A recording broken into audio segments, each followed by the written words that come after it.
Right.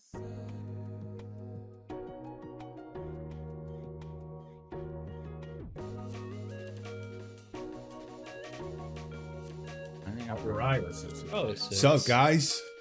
It's the Dojo house. Come on, boys, with me in the dojo.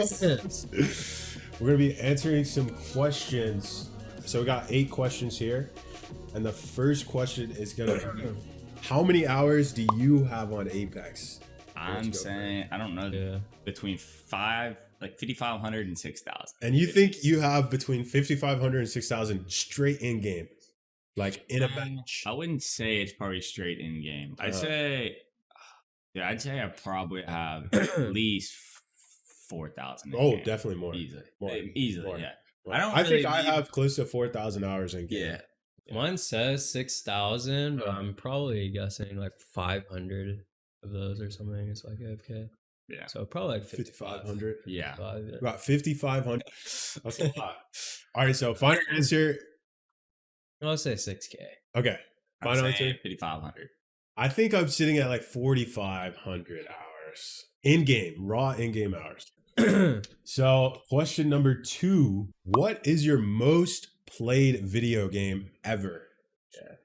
I mean, like singular video game, like one standalone video game is Or a franchise. definitely Franchise. definitely Apex. But if it was franchise, yeah, like I would put like 2,000 to 3,000 in COD every year because I would compete. Like how many COD have you played in? Yeah. Exactly. Yeah. So, I would say what I actually say grinded in and stuff like that is either H1Z1 or Rust. I would say probably Rust. I'd say I probably have way more hours in Rust than any other game.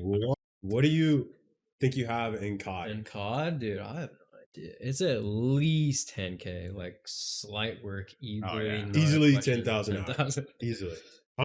I got, if you combine CSGO and Gmod, you know what Gmod is? Gary's mod? Yeah. I mean, it's all like the Same same. shit. Yeah. I think that I'm at close to maybe 6K or 7K straight hours in. That's a valid combo. I'm going to go with 6,000 to 7,000. I'm He's at least 9K. You got at least 9K on Rust. And my boy is a COD. OG COD. Bro. We're going to put question marks. Yeah. We'll say at least 15K. It's got it. Yeah, I could see it. I mean, 13 years, like That's a lot. Yeah. I only played That's a lot. Rust for like 5, 6. Yeah. You know? Yeah. Yeah. 13 is 4 or probably 5. the next level. The next question is, what is your gaming origin story? What do you think really got you into gaming? Yeah, my dad like playing games and shit, like little fighting games on the PlayStation 1, Nintendo 64. So I had that when I was 2, and I would always watch, and then I would play when someone wasn't playing. Nintendo 64. You think Dude, that Nintendo shit was got you fire. into gaming? Nintendo. I think mine would definitely be my babysitters. Like I felt like Really? every like so like I had 2 babysitters. One of them was like a couple, and when I was really young, and like Like how young? Dude, I was probably 4 or 5 years old. Damn. And they would come babysit us, and we had like little gaming consoles there at our house too. But like he would always get on like, oh, let's play some games, and he would like bring his stuff over, and then we would play. And my brother was like a big craft person, and like the girls were craft person, so they would go off and like make like arts and crafts.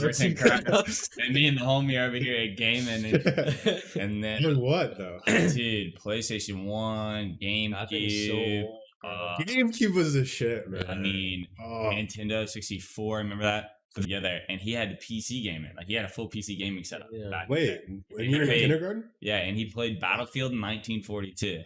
I don't remember it.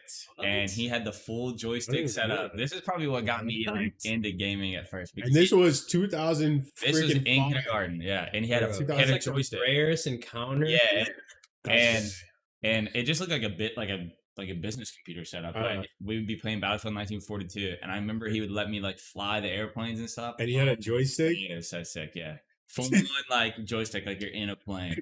It was so sick. You're lucky. Yeah, that's probably crazy. that's probably what got me in the game. That's basically when I was maybe 8, 7, 8. I used to go to this computer science camp every summer, And they had this room that was a square, right? And they had like 25 PCs, and they had 3 PCs over like elite, like over in a corner, right? Mhm. So like the 25 PCs were in a square, and you would compete in Team Deathmatch Classic. You would compete to have a good PC. What is that? It's like Half-Life. It's like Half-Life 2.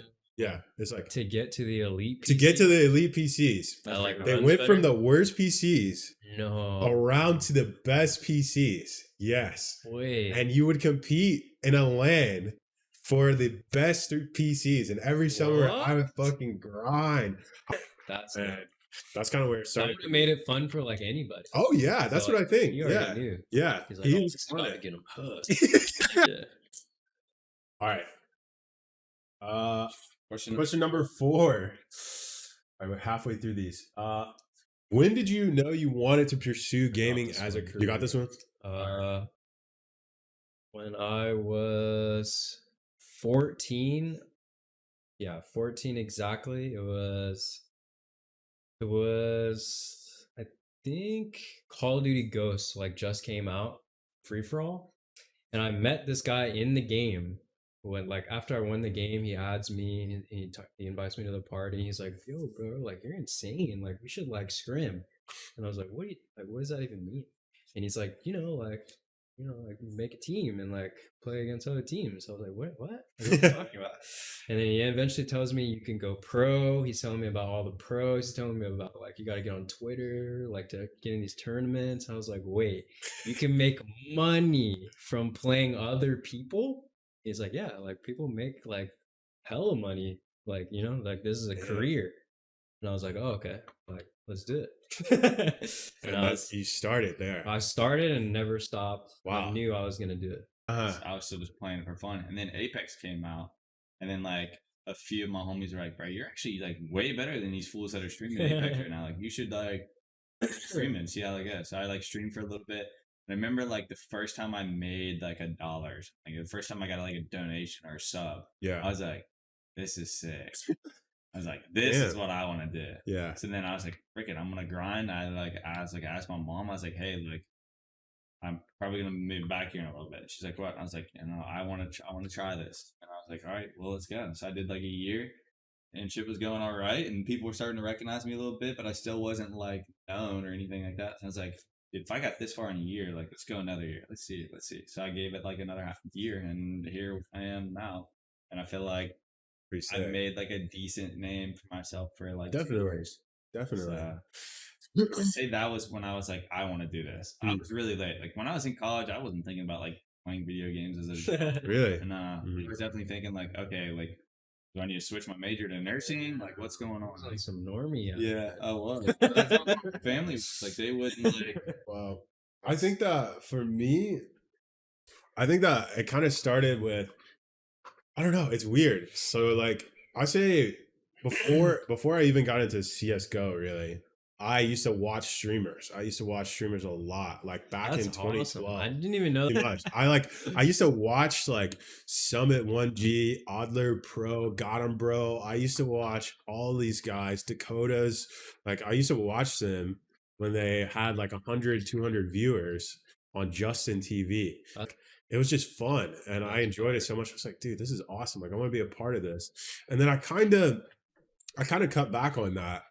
And then I got into CS a lot, and I like had this kind of team going, and we played SIVO. We tried competing a bit, and like I fucking loved it, and I loved having like team games, and that like solidified like I'm only fucking playing team games. This is the peak like gaming experience. Like, yeah, whoa, this is insane. Yeah, when I started fucking learning smoke lineups and shit, I'm like, dude. Bro. We got to take this. We got to try this shit out on people, Bro. All right, next question.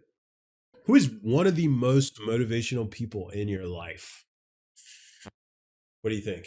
I got a lot of those. Or who's someone who encourages you constantly, I feel like I've got 2 that I would say that like that's good. Encourage me the most. Yeah. One I'd say is probably my mom for sure. Like she definitely like was against the gaming stuff, and then when she saw like the gaming stuff it could be something, shit like that. Like my mom's always got my back, like no matter what. Like she might disagree with me, but she'll like let me do it, and then like, told you so.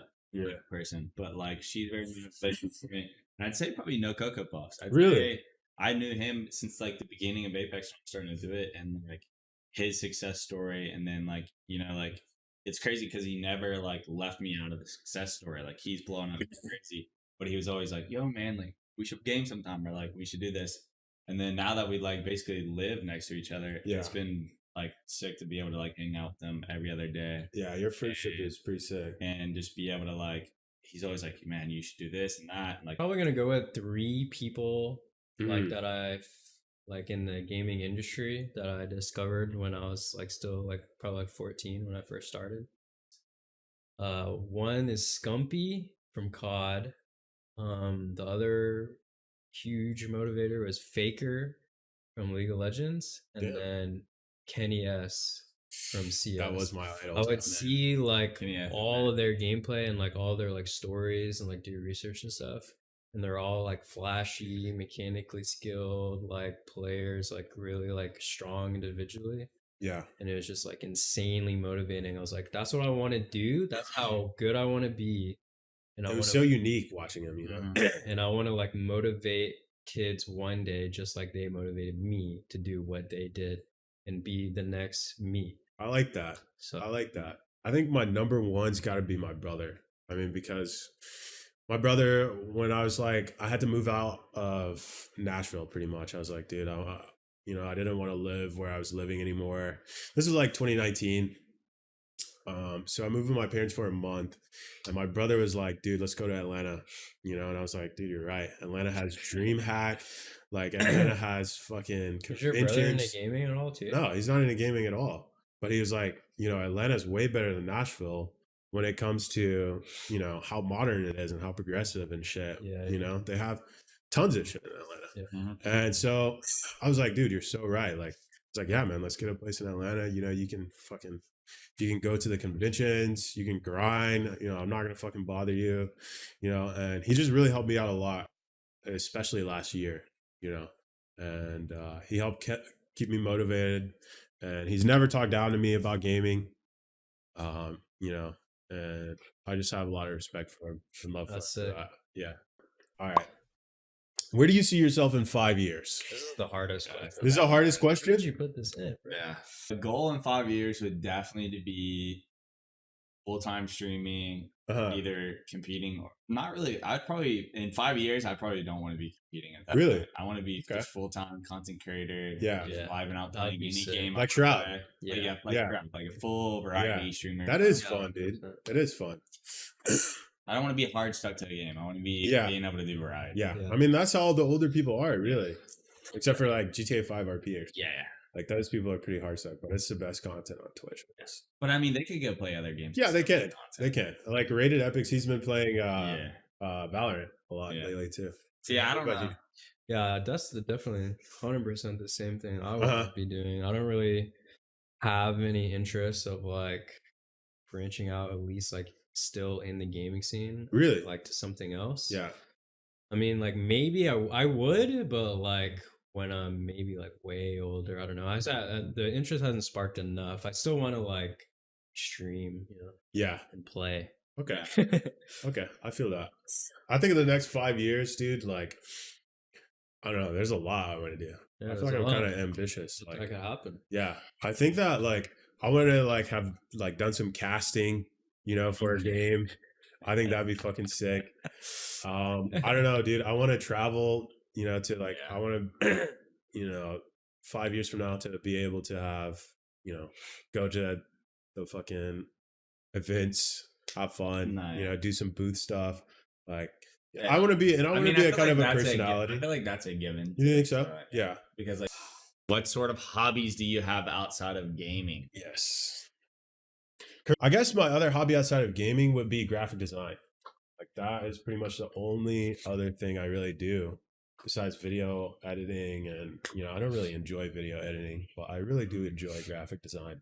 So I think that's probably the only other hobby I have currently, just because I'm trying to dedicate as much time as possible to gaming and content creation.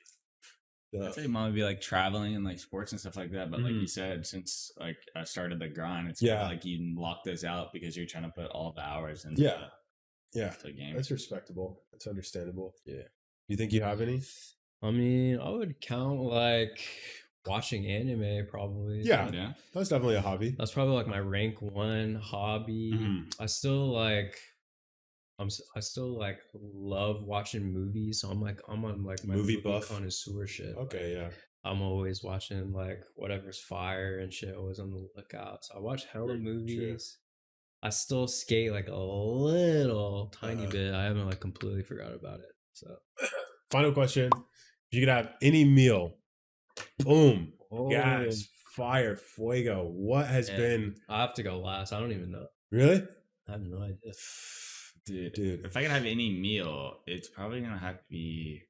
I mean, it's got to be fresh sushi, man. Really? Yeah. It's got to be like, I'm talking like. You think that's something? You could have fucking whale. Yeah. You want fresh sushi though?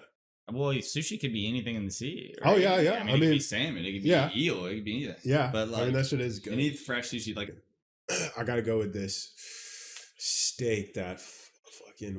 I was watching this show where this guy shows people. He was.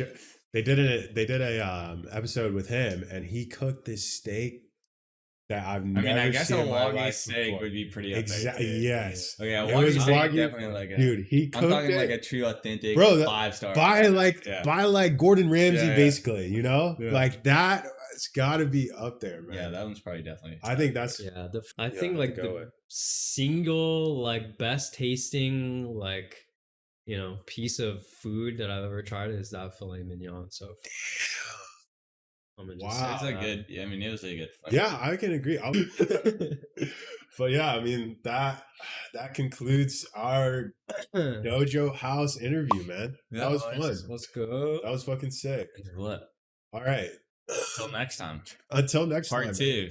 Sin. If you guys have any questions for us, drop some underneath the video. In the likes, comments. And the likes, comments, make sure you slap that subscribe button and turn the bell notifications up. Word. He's on it. Creator. Word. Exactly. And yeah, I mean, next time we do one of these kind of podcast kind of shit, dude, we'll answer some of you guys' questions. So, much love, guys. Peace. Peace. All right.